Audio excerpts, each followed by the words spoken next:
오늘 제가 들려드릴 이야기는 어쩌면 여러분에게 익숙할 수도 혹은 지금 이 순간 누군가가 겪고 있는 아픔일지도 모릅니다.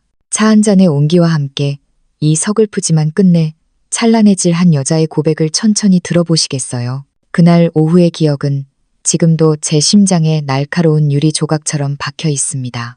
거실의 정막을 깨고 들려왔던 그 날카로운 파열음, 바닥의 산산조각이나 흩어지던 사발의 비명은 제 인생이 무너지는 소리이기도 했습니다. 시어머니였던 인숙 씨는 핏발선 눈으로 제 코앞까지 손가락을 들이밀며 모진 말들을 쏟아냈습니다. 그 말들은 하나하나 바늘이 되어 제 가슴을 헤집어 놓았죠. 저는 갓 시장에서 돌아온 참이었습니다. 양손에는 남편 지훈 씨가 평소 좋아하던 한방 족발이 든 봉투가 무겁게 들려 있었고 제 앞치마에는 저녁 반찬을 준비하다 튄 푸른 채소의 기름 얼룩이 채 가시지도 않은 상태였습니다. 떨리는 손으로 현관문을 밀고 들어섰을 때 제가 마주한 것은 싸늘한 냉기였습니다. 소파에 앉아 얼굴을 길게 늘어뜨린 시어머니의 표정은 마치 폭풍 전야의 먹구름 같았습니다. 거실 테이블 위에는 유리컵이 쓰러져 물이 흥건하게 고여 있었고 그 옆에 서 있던 남편 지훈 씨는 고개를 푹 숙인 채 손가락만 만지작거리고 있었습니다. 마치 큰 잘못을 저지르고 벌을 기다리는 초등학생처럼. 그에게서 한 가정의 울타리가 되어줄 남편의 듬직함이란 눈을 씻고 찾아봐도 없었습니다. 심장이 덜컥 내려앉는 기분이었지만 저는 애써 침착함을 유지하며 짐을 내려놓았습니다. 어머니, 이게 무슨 일이세요? 컵은 왜 쓰러졌고 제가 얼른 닦을게요. 하지만 제 말이 채 끝나기도 전이었습니다. 시어머니는 스프링처럼 튀어올라 제 손에 들려있던 행주를 냅다 쳐버렸습니다. 바닥에 떨어진 행주에서 튄 물방울이 제 바지 밑단을 차갑게 적셨습니다. 그녀는 천장을 뚫을 듯한 날카로운 목소리로 소리를 질렀습니다. 닦긴 뭘 닦아. 네가 지금 행주질이나 할 때야. 우리 이씨 가문이 조상님께 무슨 죄를 지었길래 너처럼 알도 못 낳는 씨바지 하나 제대로 못하는 물건을 들였단 말이냐. 순간 머릿속이 하얘졌습니다. 손에 들고 있던 족발 봉투의 기름기가 손바닥을 타고 미끄럽게 번져나갔습니다. 어머니, 갑자기 그게 무슨 말씀이세요? 우리 천천히 몸조리하면서 노력해보기로 했잖아요. 제 간절한 목소리에도 불구하고 시어머니는 분이 풀리지 않는지 테이블 위에 과일 쟁반을 바닥으로 쓸어버렸습니다. 사과와 귤이 거실 사방으로 굴러다녔고 도자기 접시는 쨍그랑 소리를 내며 박살이 났습니다. 그 파편 중 하나가 제 발등을 스치며 가느다란 핏줄기를 만들어냈습니다. 발끝에서 전해지는 따끔한 통증에 몸을 움츠렸지만 그녀는 안중에도 없다는 듯 폭언을 이어갔습니다. 결혼한 지 벌써 2년이다. 내가 눈이 빠지게 손주 녀석 얼굴 한번 보는 게 소원이라며 기다리고 또 기다렸는데 내 배떼지는 소식 한 자락이 없으니 내가 용하다는 보살님한테 물어봤더니 이건 분명히 내 몸뚱어리에 문제가 있는 거라더라. 억울함에 눈물이 핑 돌았습니다. 저는 떨리는 목소리로 해명하려 애썼습니다. 어머니, 저번에 병원 갔을 때 의사 선생님이 우리 둘 다 스트레스 줄이고 조리하면 된다고 하셨잖아요. 제 문제라고 단정지어 말씀하신 적 없어요. 제 말이 떨어지기가 무섭게 시어머니는 한 걸음 더 다가와 손가락으로 제 얼굴을 찌를 듯 위협했습니다. 의사가 내 체면 차려주느라 한 소리를 곧이곧대로 믿니? 지훈이는 내 아들이야. 내가 걔를 어떻게 키웠는데 어릴 때부터 잔병치레 한 번 없던 건강한 놈이야. 그런 애한테 문제가 있을 리가 있겠어. 이건 100% 내 탓이야. 너 결혼 전부터 몸에 무슨 하자가 있었던 거 아니니? 우리 집안 속이고 들어온 거지. 저는 고개를 돌려 지훈 씨를 바라보았습니다. 제발 공정한 말 한마디만 해달라는 간절한 눈빛을 보냈습니다. 사실 지난번 병원에 갔을 때 의사가 지훈 씨만 따로 불러 한참 동안 이야기를 나눴던 걸 기억합니다. 진료실에서 나온 그의 얼굴은 창백하게 질려 있었고 그저 제게 우리 둘 다 한약 좀 지어 먹으면서 조절해야 한대 라고만 말했었죠. 저는 바보같이 그 말을 믿고 그 쓰고 고통스러운 한약을 군말 없이 함께 마셔왔습니다. 그런데 지금 자신의 어머니가 저를 이렇게 난도질하고 있는데도 그는 고개조차 들지 못했습니다. 지훈 씨, 당신이 뭐라고 말 좀 해봐요. 제 목소리는 이미 파들파들 떨리고 있었습니다. 그제야 지훈 씨는 느릿하게 고개를 들었습니다.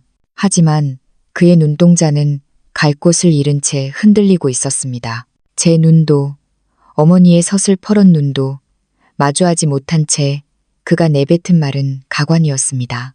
엄마도 너무 답답해서 그러시는 거잖아. 우리 당분간 좀 떨어져 있을까? 떨어져 있자니요. 제 귀를 의심했습니다. 지훈 씨, 당신 지금 제정신으로 하는 소리예요. 우리가 부부인데 내가 애를 못 갖는다는 이유만으로 나를 내쫓겠다는 거예요. 내쫓는 게 아니라 그냥 서로 냉정하게 생각할 시간을 갖자는 거지. 우리 엄마 나이도 많으신데 손주 하나 못 보여드리고 엄마가 혈압이라도 올라서 잘못되시면 내가 어떻게 책임지니. 지훈 씨의 목소리는 모기만 하게 잦아들었습니다. 시어머니는 남편이 자신의 편에 서자 기세가 더욱 등등해졌습니다. 허리에 손을 얹고 당당하게 외쳤습니다. 들었지? 지훈이도 이렇게 말하는데 눈치가 있으면 제발 알아서 물러나.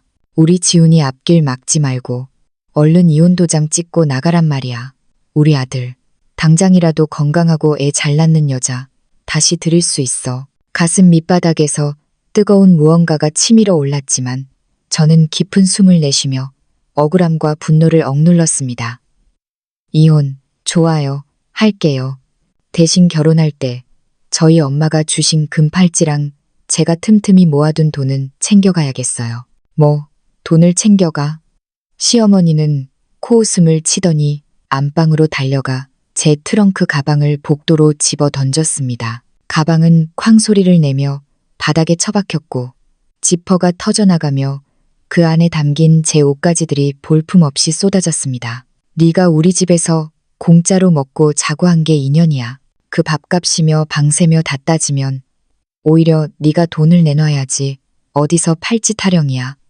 우리 집 문턱 넘는 순간부터 그건 이미 우리 집 물건이야. 숟가락 하나도 못 가져가니까 빈손으로 당장 꺼져.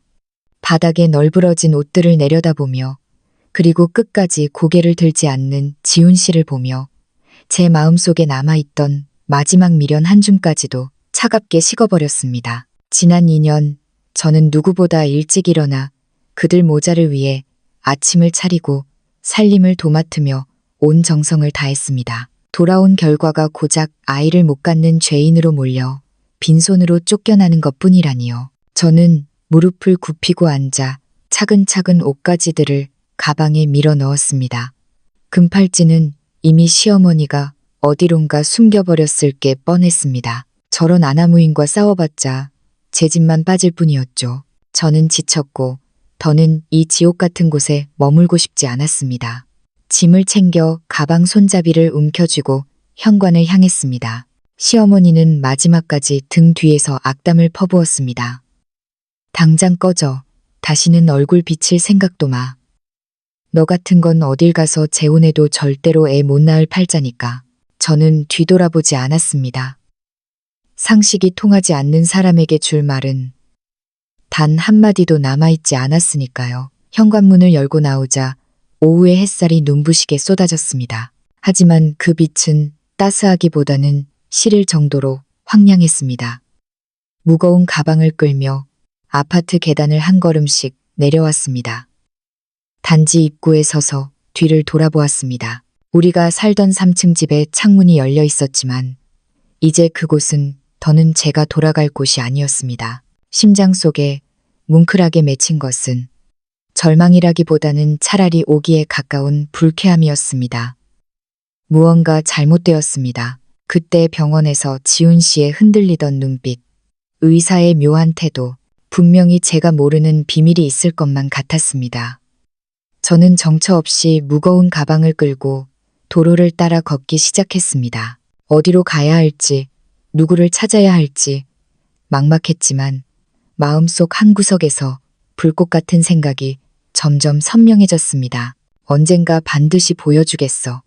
당신들이 오늘 나에게 한 짓이 얼마나 큰 실수였는지, 얼마나 어처구니 없는 오해였는지. 나는 이렇게 쓰러지지 않아. 당신들보다 훨씬 더 보란 듯이 살아낼 거야. 그렇게 2시간쯤 정처 없이 걸었을까요?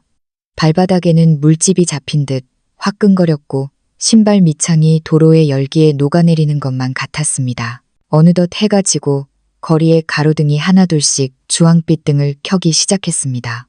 바닥에 길게 늘어진 제 그림자가 유난히도 쓸쓸해 보여 코끝이 시큰해졌습니다. 처음에는 아는 사람에게 신세를 질까 생각하며 핸드폰 연락처를 뒤졌지만 결혼 2년 동안 지훈 씨의 집안일에만 매달리느라 옛 친구들과는 이미 소원해진 지 오래였습니다. 친정 엄마에게 전화를 걸까도 했지만 심장이 약하신 엄마가 제가 빈손으로 쫓겨났다는 사실을 알면 당장 쓰러지실까 봐 차마 번호를 누를 수 없었습니다. 당장은 머물 곳이 급했습니다. 길가에 붙은 월세 광고들을 하나하나 훑었습니다. 하지만 보증금도 없는 제 형편에 갈 수 있는 곳은 없었습니다. 어떤 방은 한 달 월세만 70만 원이 넘어 제 수중에 남은 돈으로는 어림도 없었고 부동산 중개인은 초라한 제 차림새를 훑어보며 무시하기 일쑤였습니다. 여긴 보증금이 최소 1,000만 원이에요. 돈 없으면 시간 뺏지 말고 그냥 가세요. 하얗게 질린 손가락으로 핸드폰을 꽉 쥔 채 저는 다시 걸음을 옮겼습니다. 낡은 주택가 입구에 다다랐을 때 노점에서 양말을 파는 아주머니 한 분을 만났습니다. 저는 지푸라기라도 잡는 심정으로 물었습니다. 아주머니, 혹시 이 근처에 아주 싼 방 있을까요? 몇십만 원 정도만 있으면 들어갈 수 있는 그런 곳요. 아주머니는 제 안쓰러운 가방과 초췌한 얼굴을 보더니 깊은 한숨을 내쉬었습니다. 에구, 아가씨. 요즘 그런 방 찾기가 하늘의 별 따기야. 그래도 저기 꼭대기층에 예전에 일꾼들이 살던 옥탑방 하나가 비긴 했을 거야. 지난달에 누가 나갔거든. 집주인 영감님 번호 줄 테니 한번 물어봐. 왕 아주머니 소개라고 하고. 저는 연신 고개를 숙여 감사를 표하고 번호를 받아 전화를 걸었습니다. 집주인 할아버지는 보증금 없이 월세 30만 원을 먼저 내라고 하셨지만 제가 사정을 얘기하며 다음 달에 꼭 보태겠다고 간곡히 부탁하자 투덜거리면서도 허락해 주셨습니다. 허참, 아가씨가 나쁜 사람 같지는 않아 보이네. 일단 들어와서 봐. 그렇게 찾아 들어간 옥탑방은 실로 초라했습니다. 2평 남짓한 공간은 고개를 들면 천장에 머리가 닿을 듯 낮았고 창문은 옆집 벽에 가로막혀 낮에도 전등을 켜야 했습니다. 하지만 비바람을 피할 지붕이 있다는 것만으로도 안도감이 몰려왔습니다. 가방을 구석에 밀어넣고 차가운 바닥에 주저앉으니 비로소 참았던 허기가 밀려왔습니다. 가방 안쪽 주머니에서 아침에 사두었던 딱딱한 빵 조각을 꺼내 생수와 함께 씹었습니다. 눈물이 왈칵 쏟아질 것 같았습니다.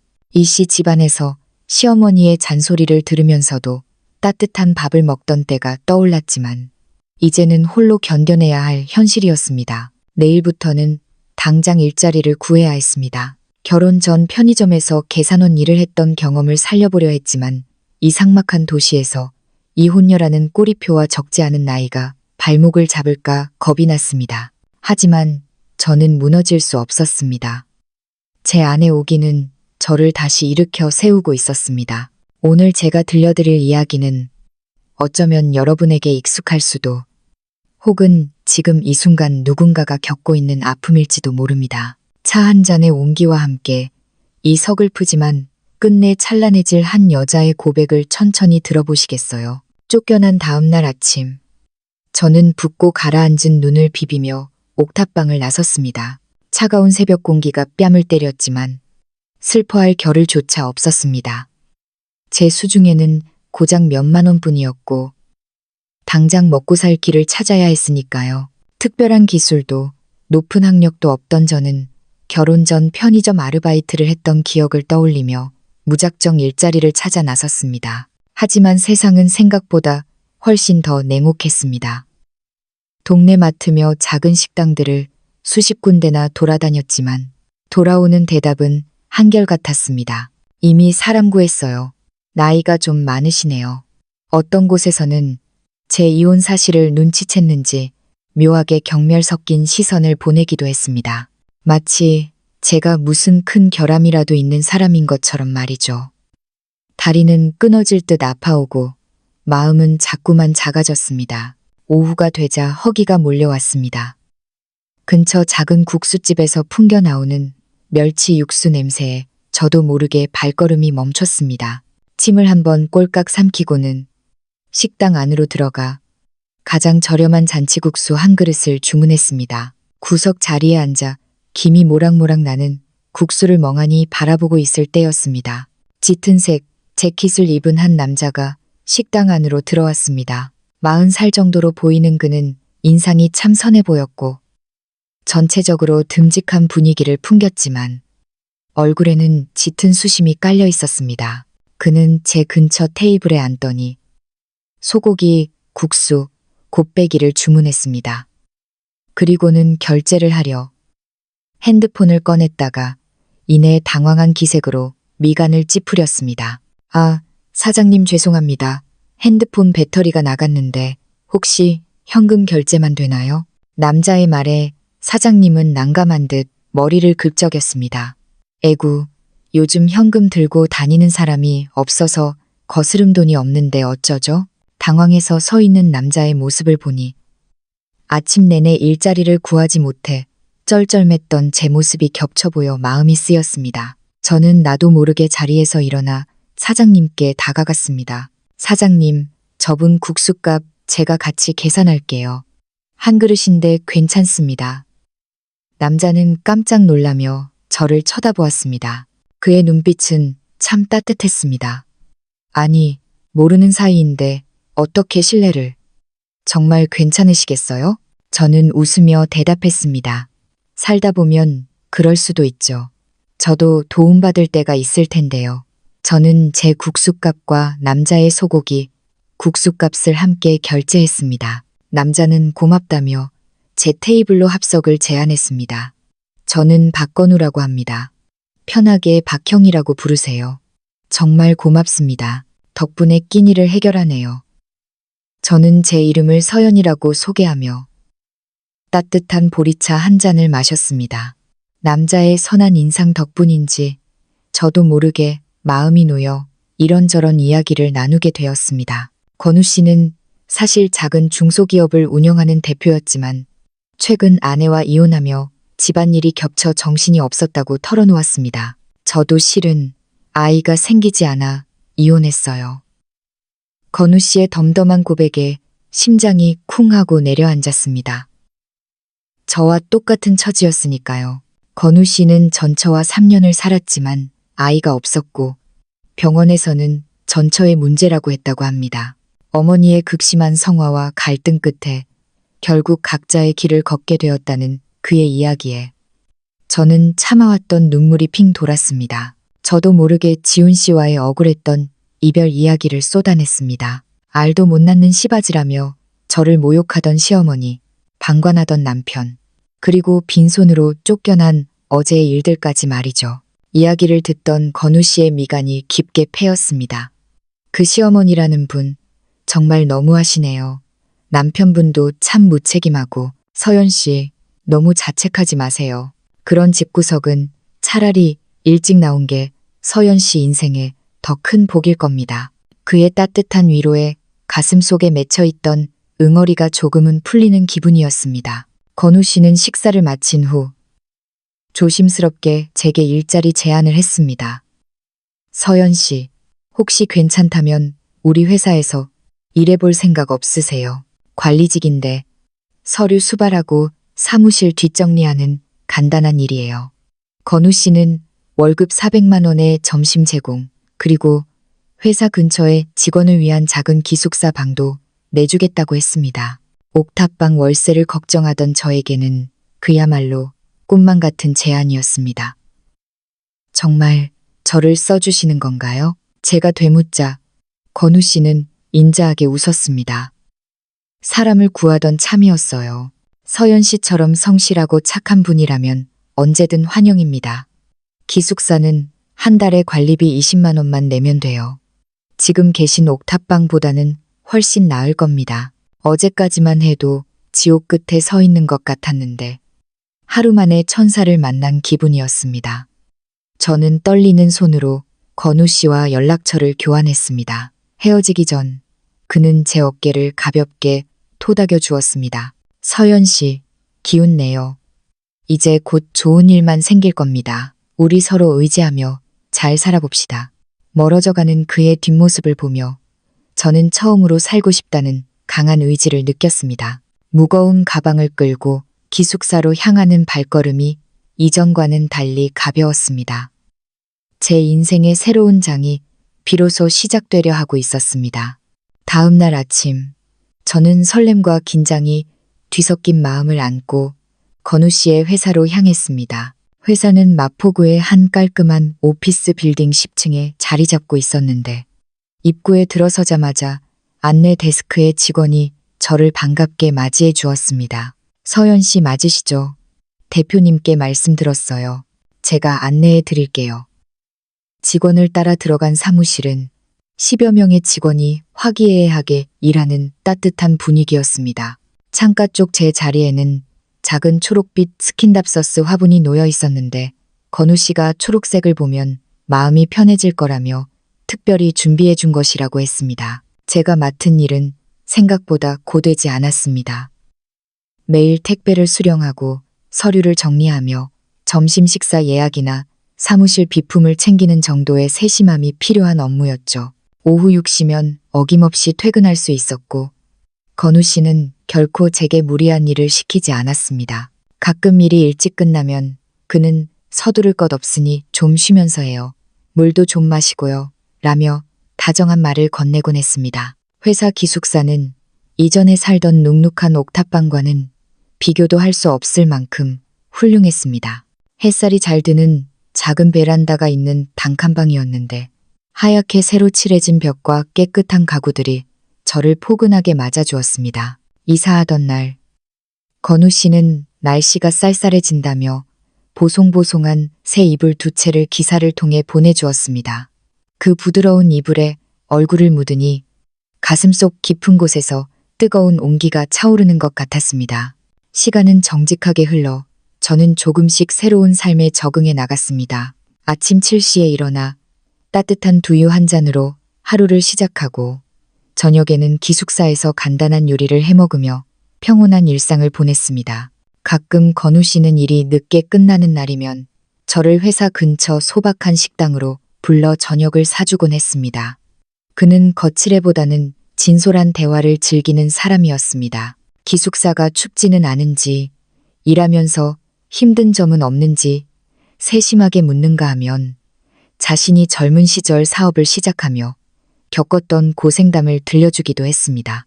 그러던 어느 가을밤이었습니다. 식사를 마치고 기숙사로 돌아가는 길, 밤바람이 제법 차갑게 옷깃을 파고들었습니다. 건우 씨는 말없이 자신의 재킷을 벗어 제 어깨에 걸쳐주었습니다. 감기 걸리면 안 돼요. 서연 씨는 몸을 좀 더 보살펴야 하니까요. 그의 온기가 남아있는 재킷의 소매를 만지작거리는데 심장이 기분 좋게 요동쳤습니다. 기숙사 앞에 다다랐을 때 가로등 불빛 아래 겹쳐진 우리의 그림자를 보며 건우 씨가 갑자기 걸음을 멈췄습니다. 서연 씨. 평소보다 낮고 진지한 그의 목소리에 저는 고개를 숙인 채 그의 눈을 차마 마주하지 못했습니다. 우리가 만난 지도 벌써 2달이 다 되어가네요. 나는 서연 씨가 얼마나 성실하고 선한 사람인지 잘 알아요. 누군가와 비교하며 아파할 사람이 아니라는 것도요. 그는 잠시 말을 고르더니 제 손을 조심스럽게 감싸 쥐었습니다. 서연 씨가 예전에 겪었던 아픔들, 그리고 아이를 가질 수 없다는 말들, 나는 그런 거 전혀 상관없어요. 이 나이가 되니 곁에서 서로의 마음을 알아주고 저녁에 돌아왔을 때 따뜻한 밥 한 끼 나누며 이야기를 들어줄 수 있는 사람이 있다는 게 얼마나 소중한지 알겠더라고요. 우리 어머니께도 이미 말씀드렸어요. 어머니도 내가 좋아하는 사람이라면 아이가 없어도 괜찮다고 하셨고요. 이제 서연 씨가 예전처럼 서러운 일을 겪게 하지 않을게요. 내가 당신의 든든한 울타리가 되고 싶습니다. 나랑 같이 살아요. 머릿속이 멍해지며 뜨거운 눈물이 뺨을 타고 흘러내렸습니다. 슬퍼서가 아니라 저라는 사람의 존재 자체를 아껴주는 그 마음이 너무나 감사해서였습니다. 전 남편 지훈 씨의 집에서는 그저 아이 낳는 기계 혹은 일 잘하는 식모처럼 취급받으며 쫓겨났던 제가 이곳에서는 한 사람으로서 온전한 사랑을 받고 있었습니다. 저는 떨리는 목소리로 건우 씨, 저 정말 괜찮겠어요? 저 정말 아이를 못 가질지도 모르는데 라고 물었습니다. 건우 씨는 제 눈물을 닦아주며 단호하게 고개를 저었습니다. 전혀 상관없어요. 아이는 하늘이 주시면 감사한 거고 없으면 우리 둘이 의지하며 살면 돼요. 정원한다면 나중에 입양을 해도 되고요. 제일 중요한 건 우리 두 사람의 마음이에요. 그의 진실한 눈동자를 보는 순간 제 마음속 마지막 망설임마저 눈 녹듯 사라졌습니다. 저는 힘차게 고개를 끄덕였습니다. 네, 건우 씨. 저 당신과 함께하고 싶어요. 건우 씨의 얼굴에 어린아이 같은 환한 미소가 번졌고 그는 땀이 밴 따뜻한 손으로 제 손을 더욱 꽉 쥐어주었습니다. 결혼은 빠르게 진행되었습니다. 건우 씨는 저를 백화점으로 데려가 좋은 옷들을 사주며 이제 우리는 가족이니 아끼지 말아요 라고 말해주었습니다. 혼인신고를 하던 날 그는 보석방에 들러 묵직한 금팔찌를 제 손목에 채워주었습니다. 예전에 당신이 잃어버렸던 마음의 상처까지 다 보상해주고 싶어요. 새로 마련한 보금자리는 햇살이 아주 잘 드는 아파트였습니다. 그는 안방 옷장의 절반을 비워 제 공간을 만들어 두었고 밤을 무서워하는 저를 위해 침대 옆에 작은 스탠드를 놓아주는 세심함을 보였습니다. 무엇보다 감동적이었던 건 제가 매운 음식을 좋아한다는 걸 알고 냉장고 가득 제가 즐겨 먹는 반찬들을 채워두고 간장 하나까지 제가 쓰던 브랜드로 준비해 둔 것이었습니다. 어느 날 아침 부엌에서 들려오는 맛있는 냄새에 눈을 떴습니다. 앞치마를 두른 건우 씨가 서툴지만 정성스럽게 아침을 준비하고 있었습니다. 서연 씨, 일어났어요? 거의 다 됐어요. 당신이 좋아하는 반숙 달걀 프라이도 했으니까 얼른 와서 먹어요. 전 남편의 집에서 매일 새벽같이 일어나 시어머니와 남편의 식사를 차리고도 타박만 듣던 제가 누군가 차려주는 아침을 기다리는 삶을 살게 될 줄은 꿈에도 몰랐습니다. 건우 씨의 어머니 또한 한없이 인자한 분이었습니다. 틈만 나면 직접 기른 채소나 갓 찐 만두를 들고 찾아오셔서 서연아, 너무 무리하지 마라. 건우가 괴롭히면 나한테 꼭 말해라며 저를 친딸처럼 아껴주셨습니다. 결혼 후 한 달쯤 지났을 때 시어머니는 정기 건강검진을 권유하셨습니다. 건우야, 너희 둘 다 바쁘겠지만 시간 내서 종합검진 한번 받아봐라. 몸이 건강해야 행복도 지키는 법이다. 건우 씨도 찬성하며 대학병원의 예약과 전문가 진료를 직접 챙겼습니다. 검진 결과가 나오던 날 건우 씨가 먼저 제 보고서를 받아들고 환하게 웃으며 다가왔습니다. 서연 씨, 당신 몸 아주 건강하대요. 약간의 기혈 부족 말고는 아무 이상 없다고 하니까 이제 걱정 마요. 그 말을 듣는 순간 가슴 속을 짓누르던 무거운 돌덩이가 내려가는 기분이었습니다. 그런데 제 결과에 안도하던 찰나 자신의 결과지를 보던 건우 씨의 표정이 묘하게 변했습니다. 그는 의사에게 몇 번이고 되물었습니다. 선생님, 정말 제 몸에 아무 이상이 없나요? 저는 이전 결혼 생활 3년 동안 아이가 생기지 않았고 그때는 상대방의 문제라고 들었는데요. 의사는 빙긋 웃으며 대답했습니다. 박건우 씨, 보고서는 아주 명확합니다. 정자의 수나 활동성 모두 정상 수치를 훨씬 상회하며 생식 시스템에 어떤 결함도 없습니다. 아이가 생기지 않았던 건 스트레스나 다른 환경적 요인 때문이었을 가능성이 큽니다. 신체적으로는 완벽하게 건강하십니다. 병원을 나오는 길, 차 안에는 묘한 정막이 흘렀습니다. 건우 씨가 신체적으로 완벽하게 건강하다면 그의 전처가 아이를 갖지 못했던 이유는 무엇이었을까요? 그리고 저 또한 지금 이렇게 건강하다면 전 남편 지훈 씨와 2년 동안 아이가 생기지 않았던 진짜 이유는 무엇이었을까요?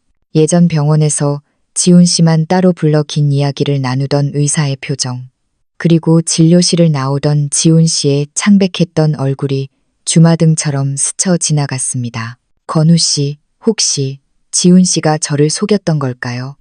제 질문에 건우 씨는 운전대를 잡은 손에 힘을 주며 진지하게 대답했습니다. 서연 씨, 지나간 일에 너무 마음 쓰지 마요.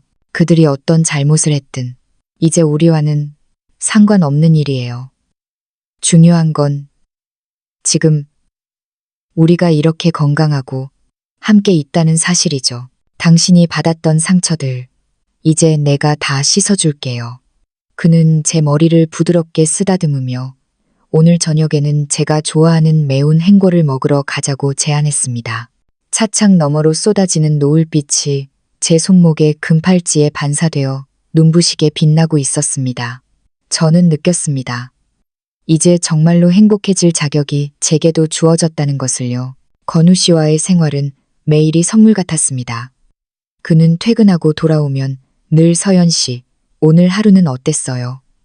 집안이 너무 답답하진 않았나요? 라며 다정하게 묻곤 했죠. 제가 단지 내 공원에서 산책을 했다고 하면 그는 아이처럼 기뻐하며 저를 위해 특별한 요리를 준비하곤 했습니다. 그러던 어느 금요일이었습니다. 평소보다 일찍 귀환한 건우 씨는 양손 가득 장을 봐온 봉투를 들고 나타났습니다. 오늘 당신이 전부터 먹고 싶다던 매콤한 제육볶음이랑 싱싱한 갈비를 좀 사왔어요. 내가 맛있게 해줄게요. 제가 돕겠다고 나서자 그는 저를 거실 소파로 이끌며 말했습니다. 식재료에 물기도 많고 손 시려우니까 당신은 저기 앉아서 편하게 TV나 보고 있어요. 내가 금방 뚝딱 해낼 테니. 주방에서 들려오는 건우 씨의 콧노래, 소리와 함께 고소한 갈비탕 냄새가 거실 가득 퍼졌습니다. 마침내 정갈하게 차려진 식탁 앞에 앉아 그가 정성스레 기름기를 걷어낸 국물을 한 모금 들이켰을 때였습니다. 갑자기 위장이 뒤틀리는 듯한 묘한 울렁거림이 치밀어 올랐습니다. 입을 틀어막고 화장실로 달려가는 저를 보며 건우 씨는 숟가락까지 떨어뜨린 채 사색이 되어 쫓아왔습니다. 서연 씨, 왜 그래요? 국물이 너무 느끼했나? 어디가 아픈 거예요? 변기를 붙잡고 한참을 개워낸 제게 건우 씨는 따뜻한 물과 수건을 챙겨주며 연신등을 쓸어내렸습니다. 아까 먹은 사과가 잘못된 건가? 안 되겠어요. 당장 병원에 가봐야겠어. 그는 너무 당황한 나머지 겉옷을 앞뒤로 뒤집어 입을 정도로 허둥지둥했습니다. 밤바람이 차다며 제게 두툼한 코트까지 입혀주며 그는 저를 거의 안다시피 해서 차에 태웠습니다. 응급실에 도착해 진료를 받던 중 의사 선생님은 제게 조용히 물었습니다. 혹시 마지막 생리일이 언제인가요? 생각해보니 낯선 환경에 적응하느라 신경을 못 썼지만 벌써 2달 가까이 소식이 없었습니다. 생리가 좀 늦어지긴 했는데 그게 의사는 빙긋 웃으며 혈액 검사와 초음파를 권했습니다. 1시간 같은 기다림 끝에 의사가 우리 부부를 불렀습니다. 축하합니다. 임신입니다. 저와 건우 씨는 한동안 멍하니 서로를 바라보았습니다. 선생님, 정말인가요? 저희가 정말 부모가 된다는 말씀이세요? 건우 씨의 목소리는 파르르 떨리고 있었습니다. 피검사 수치와 초음파 결과 모두 명확한 임신이었습니다. 병원 로비로 나온 건우 씨는 눈물범벅이 된 채 저를 꽉 껴안았습니다. 서연 씨, 고마워요. 정말 고마워요. 우리에게 아기가 찾아왔어요. 기쁨은 거기서 끝이 아니었습니다. 일주일 뒤 정밀 검사에서 의사는 더 놀라운 소식을 전했습니다. 준비 단단히 하셔야겠어요.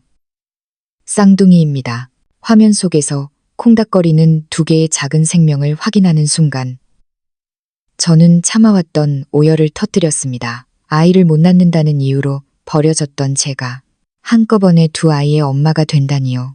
건우 씨는 땀이 밴 손으로 제 손을 꼭 잡고 연신 우리 복덩이들 고마워라고 속삭였습니다. 하지만 이 축복과 동시에 의사는 한 가지 조언을 덧붙였습니다. 두 분 다 신체적으로 전혀 문제가 없는데 이전 배우자들과 아이가 없었다면 혹시 과거 검사 기록을 확인해 보는 게 어떨까요? 진실을 알아야 마음의 짐을 완전히 내려놓을 수 있을 겁니다. 의사의 말에 건우 씨는 즉시 움직였습니다. 그는 전처와 다녔던 병원에서 과거 기록을 확인했고 충격적인 사실을 알아냈습니다. 전처는 이미 본인의 나팔관 폐쇄로 자연 임신이 거의 불가능하다는 진단을 받았음에도 건우 씨의 자존심을 깎아내리며 모든 책임을 그에게 떠넘겼던 것입니다. 저 역시 떨리는 마음으로 지훈 씨와 다녔던 병원을 찾아갔습니다. 그곳에서 마주한 진실은 더욱 처참했습니다. 아, 기억나네요. 당시 남편분인 이지훈 씨는 정자 활동성이 30% 미만이었고 가벼운 정계정맥류가 있었어요. 본인에게 직접 설명하고 치료를 권했는데 아내분께는 말씀을 안 하셨나 보네요. 의사가 보여준 차트에는 명확하게 지훈 씨의 난임 원인이 기재되어 있었습니다.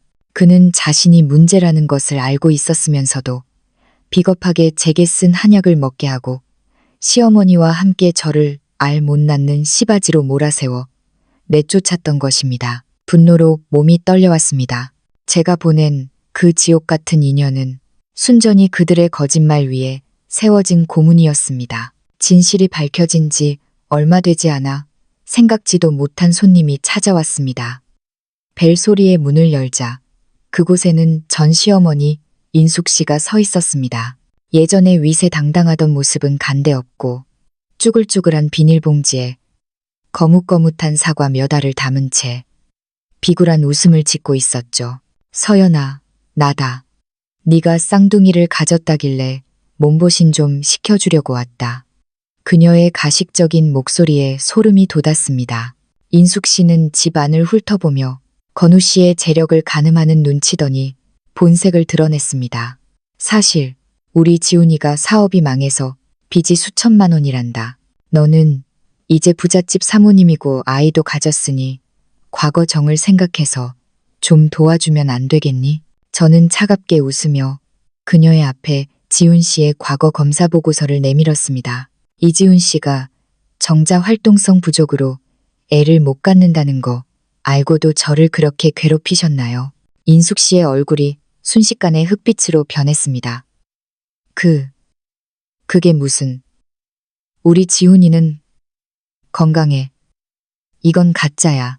그녀는 끝까지 발뺌하려 했지만 떨리는 손은 진실을 외면하지 못했습니다. 마침 귀가하던 건우 씨가 이 광경을 목격하고는 저를 단호하게 보호하며 인숙 씨를 몰아냈습니다.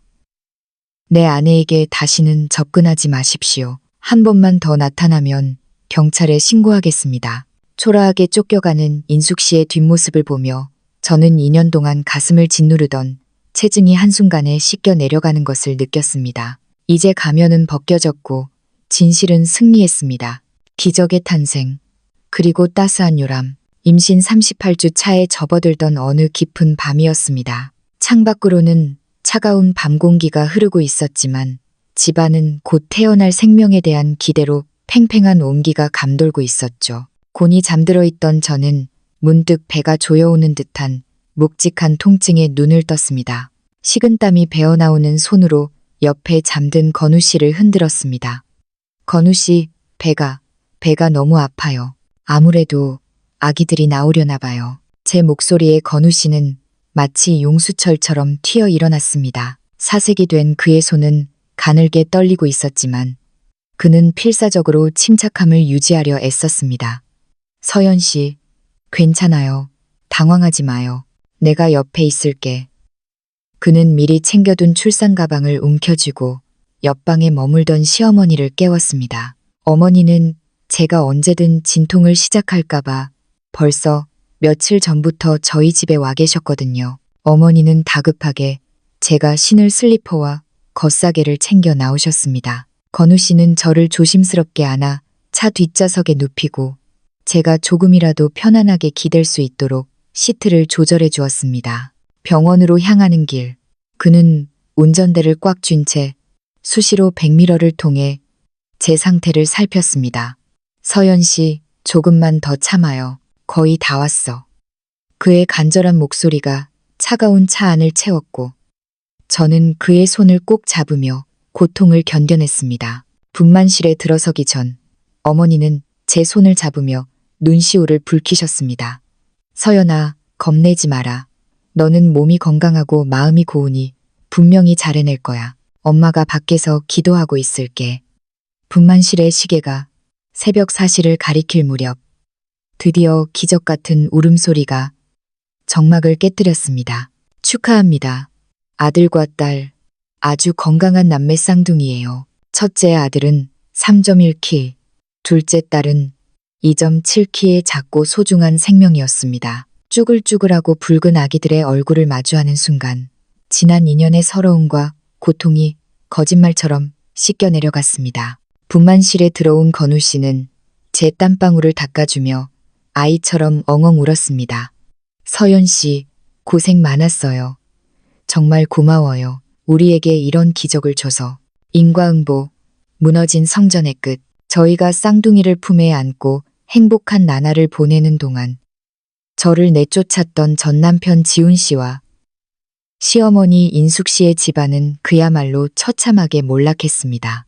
예전 이웃이었던 왕 아주머니를 통해 들려온 소식은 가히 충격적이었죠. 지훈 씨는 무리하게 끌어다 쓴 사채 빚을 감당하지 못해 살던 집마저 빼앗기고 말았습니다. 그는 채권자들을 피해 지방의 어느 이름 없는 공사 현장에서 일당을 벌며 숨어 지내는 신세가 되었다고 했습니다. 인숙 씨는 친척집을 전전하다 결국 쫓겨나 낡은 단칸방에서 폐지를 주우며 하루하루 연명하고 있다는 소식이 들려왔습니다.